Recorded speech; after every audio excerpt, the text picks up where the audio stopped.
বিসমিল্লাহির রহমানির রহিম।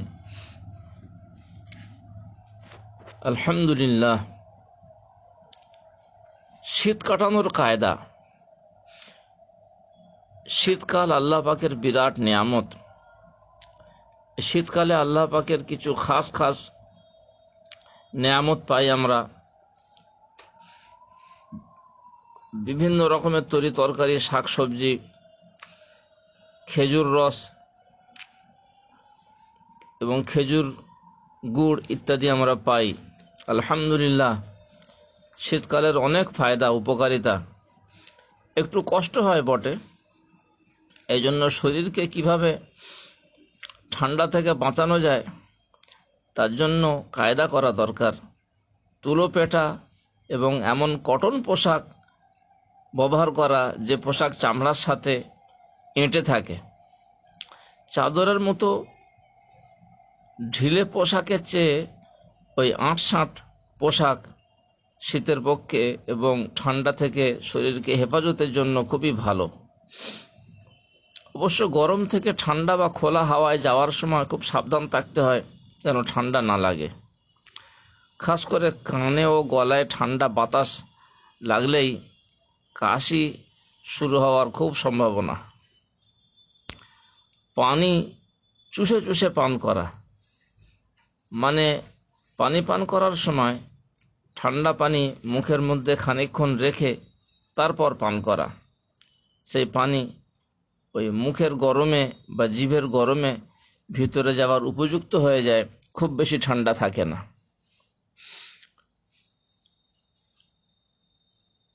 হাফেজ, কারি ও বক্তাদের গলা বসে যায় শীতকালে, তার জন্য খুব ভালো উপায় এই যে জিরে, কালো জিরে, আদা, পেয়ারা পাতা ও সামান্য চিনি বা মিশ্রি দিয়ে পানি গরম করে রাখা। ওই পানি ঈষদ উষ্ণ, মানে একটু অল্প হালকা গরম থাকা অবস্থায় পান করা। এতে হাফেজ, কারি ও বক্তাদের গলার স্বর ঠিক থাকবে ইনশাআল্লাহ। গলা বসে গেলে আমাদের দেশে যষ্টি মধু চুষলে আল্লাহ পাকের হুকুমে গলা পরিষ্কার হতে থাকে। অবশ্য মধু বা মিশ্রি দিয়ে আদা চোষা বেশি ভালো। শীতকালেও গোসল করা দরকার দৈনিক। অনেক এলাকার মানুষ শীতকালে এক সপ্তাহ ছাড়া গোসল করেন, কিন্তু শীতেও গোসল করা দরকার। বেলা 9টা-10টা থেকে দুপুর 1টার মধ্যে গোসল সেরে নিলে খুব ভালো হয়। ঠান্ডা পানিতে গোসল করার অভ্যাস খুবই ভালো। ঠান্ডা পানিতে গোসল করার আগে যদি আমরা তেল মাখি, খাস করে সরষের তেল, মাথায়, কানে, নাকে, নাভিতে, বুকে তেল মেখে যদি ঠান্ডা পানিতে গোসল করি, ইনশাআল্লাহ ঠান্ডা লাগবে না।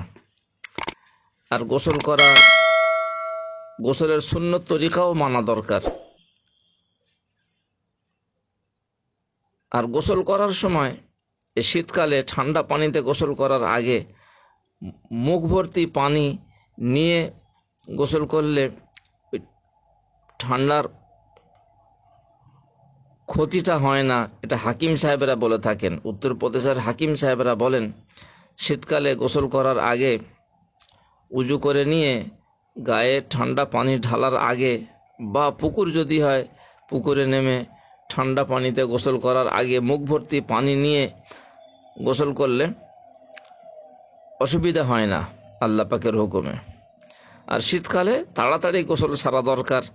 আর গোসল সেরেই গা মুছে নেওয়া দরকার এবং মাথার চুল, পুরুষদেরও মাথার চুল শুকিয়ে নেওয়া দরকার। বেশিক্ষণ ধরে গোসল করলে ঠান্ডা লেগে যাওয়ার সম্ভাবনা আছে। শীতের খাস খাস আনাজ, তরি তরকারি এবং খাদ্যগুলো খাওয়া দরকার।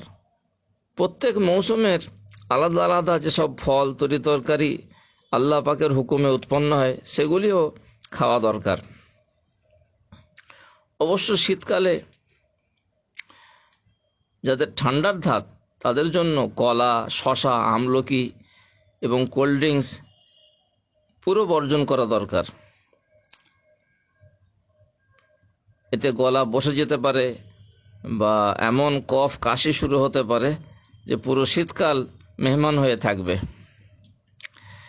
শীতকালে কিছু অসাবধানতার শিকার হয়ে যাই আমরা। শীতকালে রাতে যখন আমরা শুয়ে পড়ি, বিশ্রাম করি, তখন জানালা দরজা অবশ্যই বন্ধ থাকে।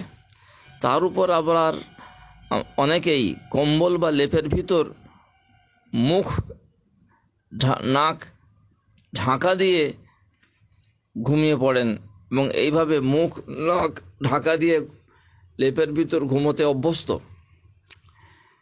মুখ এবং নাক লেপের বাইরে রাখা খুব দরকার, নতুবা হার্টের দোষ হওয়ার প্রবল সম্ভাবনা।